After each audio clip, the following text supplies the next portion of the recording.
Hello students, Rich John here with Chapter 26, Lesson 2, Part 1. This lesson is called Africa and the Middle East. Today's lesson will focus on Africa, and when we get to Part 2, that will focus on the Middle East. So we have learned in our prior chapters about Africa and how it was carved up by the imperial nations.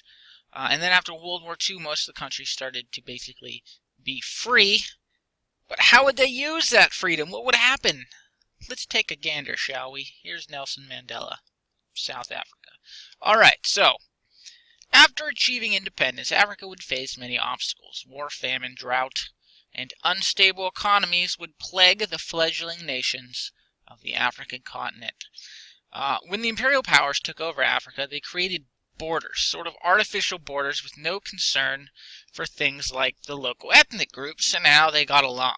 As a result, when you had the colonial powers give up control of Africa and a lot of the nations that were formed just kept the colonial borders, you had ethnic groups huddled together in these new nation states that should not have been put together. So you ended up having a lot of civil war in Africa. Really, it's still going on.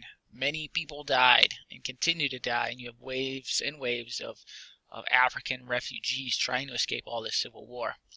For example, in Somalia, fighting between rival warlords led to over 1 million deaths. I believe that movie Black Hawk Down is about Somalia and the warlords. In Rwanda and Burundi, fighting between the Hutus and the Tutsis has led to many deaths. Many Tutsis were killed in the genocidal movement of the 90s. Sudan was not much better, with fighting between the north and the south. Many died or fled as recently as 2011, so this is still happening. In terms of economic challenges, Africa in general is rich in mineral resources such as diamonds, gold, and oil. However, these resources are spread out unevenly throughout the nation, kind of willy-nilly, like a little here and a little there. And so as a result, you have nations that are becoming very wealthy because they have a lot of resources, and then a nation right next door is poor as dirt because they don't have any of those resources. You have a great deal of the population in Africa are rural farmers. They grow food and they tend livestock, and a lot of them are at subsistence levels, meaning they farm just enough to survive. They're not selling surplus. They make just enough to live on. Some farmers work on corporate farms to grow a crop for export, like coffee beans, cotton, or cocoa beans.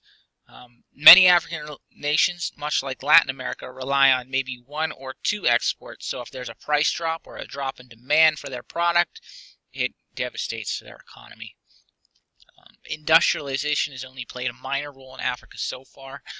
A lot of the imperial powers did very little to industrialize them while they were colonies. Following their independence, there are some of Africa is trying to industrialize. However, they're having trouble finding foreign investors on account of the instability of this constant civil wars. Now, as I mentioned, a lot of people were farmers. 70% of the African population lives in small rural villages. They retain a very traditional family lifestyle with a very close-knit community, huddled together with maybe a common church or school in the middle.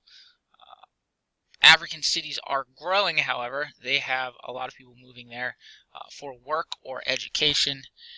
You have some very nice places in the cities, but then on the outskirts you have like basically slums with no power or water. And regardless of how much money you make in Africa, a major health concern, an epidemic if you will, is the AIDS virus.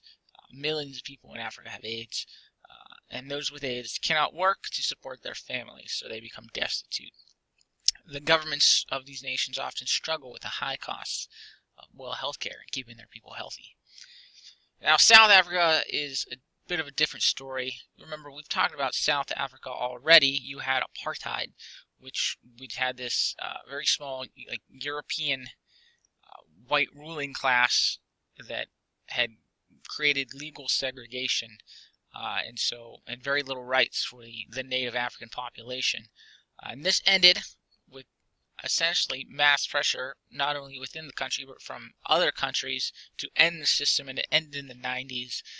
So apartheid ended in like 1991. something like that. And then they had the election of 1994. You had a whole bunch of local Native Africans elected into their legislature, and they chose Nelson Mandela, who's pictured here, become the first Native African president of South Africa. His two predecessors so far has basically been trying to continue his policy of rebuilding South Africa and unification, things like that. So that's Africa in a nutshell. It's a lot of civil war. Now, when I make lessons, I usually end up doing more digging. I go, oh, this sounds interesting, or this is pretty vague, actually. I'm going to look into it more, and I looked a lot into the civil wars of Africa, and it's actually very, very sad.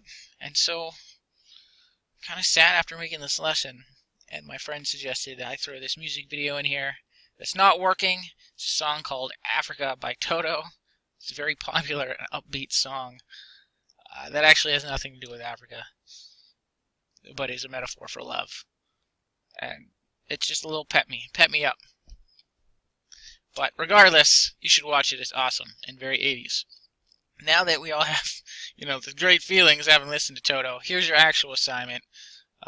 We'll just write down maybe a paragraph, a few sentences. What are 3 challenges facing modern African nations? We went over a number of them quickly. That's it for today. We're going to have a writing assignment tomorrow and for the next couple days, because I will be in Belle Vernon doing Keystones, so I won't be around. That is the dates of the 16th, 17th, and 18th for those of you that work ahead. That's it for today. Have a wonderful day. We'll pick up with the Middle East in a couple days.